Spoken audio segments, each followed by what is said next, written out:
Selamat berjumpa dalam THP Class. Topik THP Class kali ini adalah tentang apresiasi terhadap pengorbanan kepentingan privat dari setiap warga masyarakat bagi keberhasilan penanggulangan COVID-19 sebagai kepentingan publik.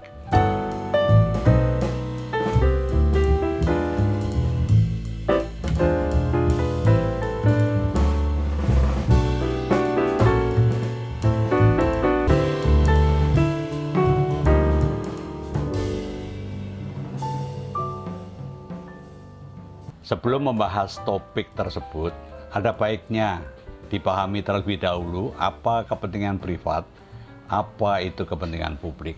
Kepentingan privat menurut Barry M. Mitnick adalah kepentingan setiap orang atau orang per orang untuk memperoleh perlindungan hukum atas hak-hak dan pelaksanaan kewajiban-kewajiban privatnya dalam berbagai posisi kehidupan bermasyarakat. Kepentingan publik adalah kepentingan umum atau kepentingan masyarakat yang diperoleh sebagai hasil kompromi dari sejumlah besar pemangku kepentingan privat di suatu masyarakat. Kompromi tersebut dapat terwujud karena pertama, ada sejumlah kecil warga masyarakat yang tanpa paksaan mau mengorbankan kepentingan privatnya. Kedua, karena pengorbanan tersebut pasti memperoleh apresiasi dari masyarakat yang diupayakan secara berkelanjutan.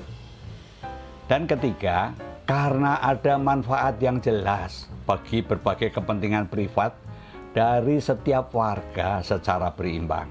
Maksud apresiasi dalam kaitan ini adalah pemberian penghargaan berupa dukungan baik moral maupun material yang tidak seyogianya diperhitungkan sebagai beban bagi para pemberi apresiasi apabila dibandingkan dengan nilai pengorbanan kepentingan privat yang saat itu juga diperlukan demi terwujudnya kepentingan publik.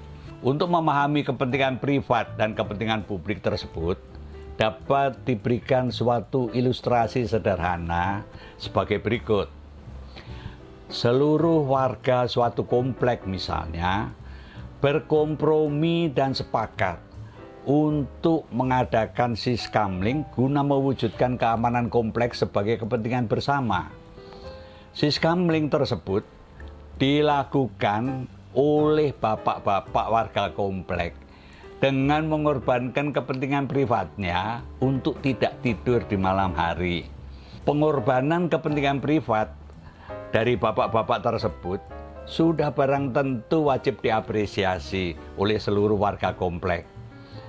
Dengan siskamling mengelilingi komplek, berbagai kepentingan privat milik setiap warga dapat terjaga keamanannya. Misalnya, buah-buahan yang sudah masak di halaman rumah tidak dicuri orang, mobil milik warga yang diparkir di jalan depan rumah tidak hilang, dan rumah yang ditinggalkan mudik pemiliknya aman. Contoh lainnya adalah pembebasan tanah milik warga masyarakat untuk jalan tol. Seyogianya diapresiasi oleh perusahaan pengelola jalan tol secara berkelanjutan. Lazimnya, pemilik tanah akan diberi ganti kerugian sesuai dengan ketentuan-ketentuan yang berlaku oleh perusahaan pengelola jalan tol. Dan setelah itu selesai sudah urusannya. Namun demikian kenyataan menunjukkan bahwa ganti kerugian atas kepentingan privat yang dikorbankan oleh warga masyarakat yang pada umumnya rakyat kecil tidak cukup untuk mendukung kehidupan keluarganya dalam jangka panjang. Sementara itu, pengoperasian jalan tol menghasilkan keuntungan yang senantiasa meningkat secara berkelanjutan. Oleh karena itu, pengorbanan kepentingan privat warga masyarakat kecil untuk jalan tol sebagai kepentingan publik sudah sewajarnya perlu diberi apresiasi secara berkelanjutan sesuai ketentuan yang berlaku. Di samping itu, kepentingan privat dari banyak warga masyarakat di sepanjang jalan tol hendaknya dapat memperoleh manfaat secara berimbang. Misalnya, diberi izin untuk dapat membuka usaha di rest area. Setelah memahami secara singkat mengenai kepentingan privat dan kepentingan publik, lantas apa hubungannya dengan pengorbanan kepentingan privat dalam penanggulangan COVID-19 melalui pelaksanaan Perpu nomor 1 tahun 2020? Perpu nomor 1 tahun 2020 adalah jelas representasi dari kepentingan publik yang bertujuan untuk menanggulangi wabah COVID-19 sebagai bencana nasional.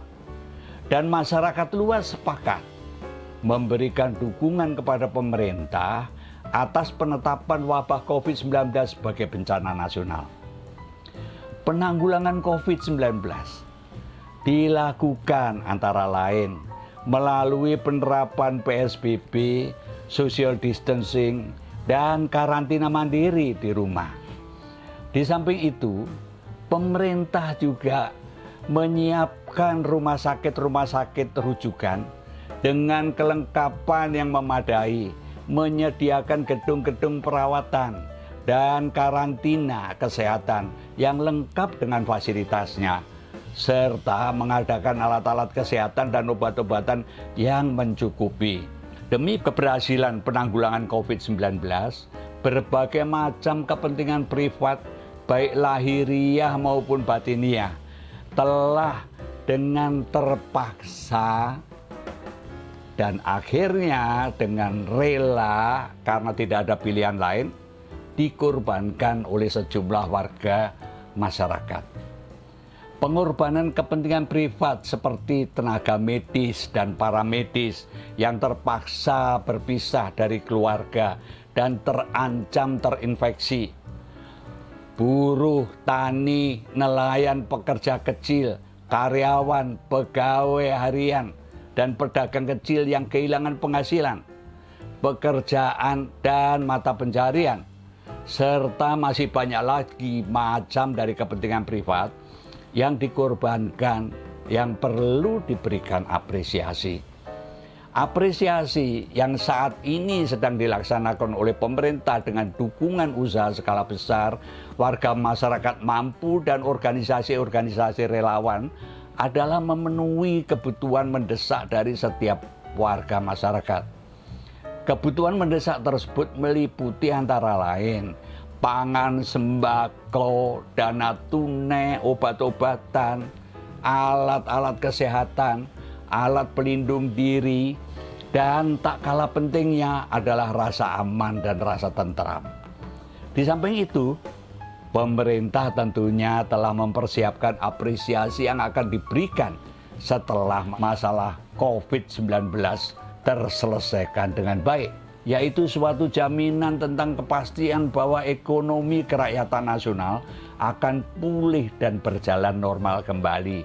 Jaminan diterima kerja kembali serta kepastian pulihnya mata pencarian, penghasilan, dan akses ke pasar adalah sebagian kecil dari segudang keinginan rakyat setelah COVID-19 teratasi.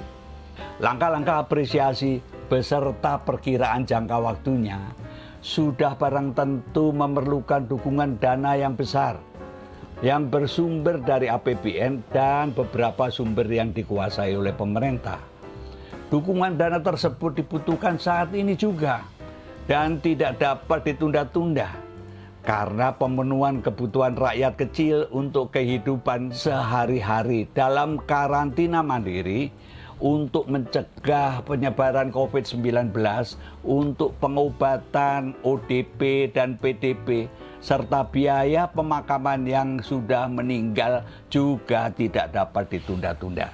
Keadaan darurat bencana nasional menjadi landasan bagi pengadaan dan penggunaan dana untuk penanggulangan COVID-19 yang dilakukan dengan tata cara darurat yang berada di luar kelaziman. Penyediaan dan pengalokasian dana besar sudah pasti akan mempengaruhi sistem keuangan negara dan pertumbuhan ekonomi nasional. Oleh karena itu, kehati-hatian semua pihak yang terkait sangat diperlukan untuk menjaga jangan sampai membahayakan sistem keuangan negara dan ekonomi nasional dalam jangka panjang. Kehati-hatian tersebut telah diawali oleh pemerintah dengan mengundangkan Perpu nomor 1 tahun 2020 beserta beberapa peraturan pelaksanaannya.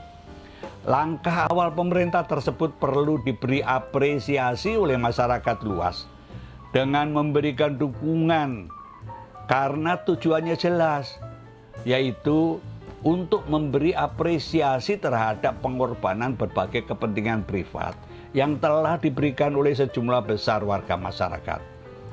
Apresiasi tersebut diberikan antara lain baik dalam bentuk dukungan moral maupun material, baik dalam wujud dorongan maupun pendampingan untuk memulihkan kehidupan ekonomi rakyat, serta baik berupa berbagai macam kemudahan maupun fasilitasi kebijakan di bidang keuangan, perpajakan, dan perizinan. Apresiasi tersebut merupakan perbuatan silih dari pihak pemerintah dengan dukungan dunia usaha skala menengah dan skala besar terhadap setiap pengorbanan kepentingan yang telah diberikan oleh setiap warga masyarakat. Pemberian apresiasi oleh pemerintah tersebut hendaknya juga diapresiasi oleh seluruh warga masyarakat, yaitu dengan cara menerimanya penuh syukur dan terima kasih sesuai adat istiadat ketimuran bangsa Indonesia. Dengan demikian, apresiasi terhadap pengorbanan kepentingan dalam penanggulangan COVID-19 hanya dapat terselenggara dengan baik apabila dikerjakan secara bersama-sama oleh seluruh komponen bangsa secara bahu-membahu, bergotong royong untuk kepentingan seluruh bangsa. Sampai jumpa.